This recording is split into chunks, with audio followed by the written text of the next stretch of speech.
All right, autonomous vehicles can now get you around Atlanta. Yesterday, Uber and Waymo launched the cars for public use at no additional charge through the Uber app. But with any new technology, it comes with a lot of questions. Here to help us answer some of them questions is Camille Irving.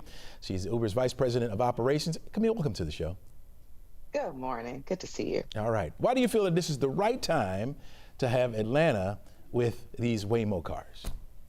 Listen, autonomous technology is the future of mobility, and there's no city better than Atlanta to be the next stop for launching this technology, because Atlanta is always open to innovation, always open to new things. And I'm really excited to see Uber and Waymo partnered in this great city. All right, so I have the Uber app, right? I've Ubered before, but what happens like when I open up my app, what triggers the actual change between a Waymo car and a regular driver? Yeah, good question. So the Waymo cars are on the road, and when you order an UberX or an Uber Comfort or a Comfort Electric, if a Waymo is the closest vehicle and most available vehicle, then you'll be matched with one. Now, do I have the option to say, hey, wait a minute? You do. Okay. So once you're matched with a Waymo, you will have the opportunity, if you're not quite ready to take the ride yet, to opt out, and you'll be rebooked at no extra cost with just one click. But listen, I encourage you to try it.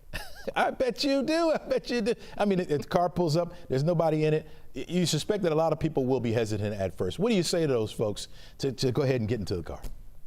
Yeah, what I'll tell you is that the Waymo driver seeks to be the safest driver in the world. The Waymo driver has done hundreds of millions of miles on the road. Since we have been launched in cities publicly, there have been no major incidences.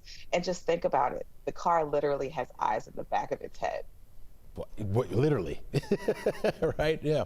So right now it's limited to about a 65 square mile zone. What benchmarks or data points will determine how far you expand this thing?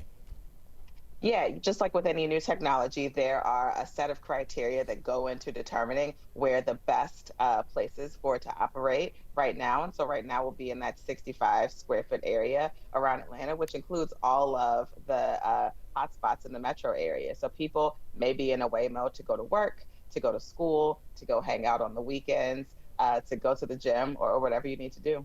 This may be an unfair question to you, but I'm going to ask anyway. Think ahead, right? Evolution, right? How far or how long do you think it will be before we're all just in these driverless cars? You know, I think it'll be in our lifetime. You think you will see it in your lifetime? Oh, certainly. I mean, but like tomorrow? No, for the foreseeable future, you will see human drivers and autonomous vehicles sharing the road. And that'll be the case for a while to come. But I do think that sometime in our lifetime, we will see autonomous vehicles everywhere, and we'll all have a chance to ride in them. Yeah, I know you guys are still testing. One of the questions people ask me is what happens when the weather hits, right? I know you guys are looking at that with ice and heavy rain and thunderstorms, things like that. Are you still having those cars on the road during those events? That's right. So Waymo vehicles have been on the road in lots of different weather events. They have tested in Death Valley, California for extreme heat. They've been testing in Atlanta for the rain. As you know, sometimes the rain here can be quite intense. And they have tested in snowy conditions.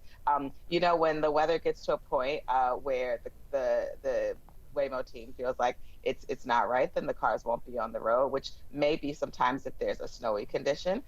But in general, the cars are ready for almost all weather conditions. All right, Camille, I'm going to tell you another thing you have to be on the lookout for. People watching those cars as they're driving next to them, trying to figure out what's going on. Thanks so much for joining us. Really appreciate you being on the show.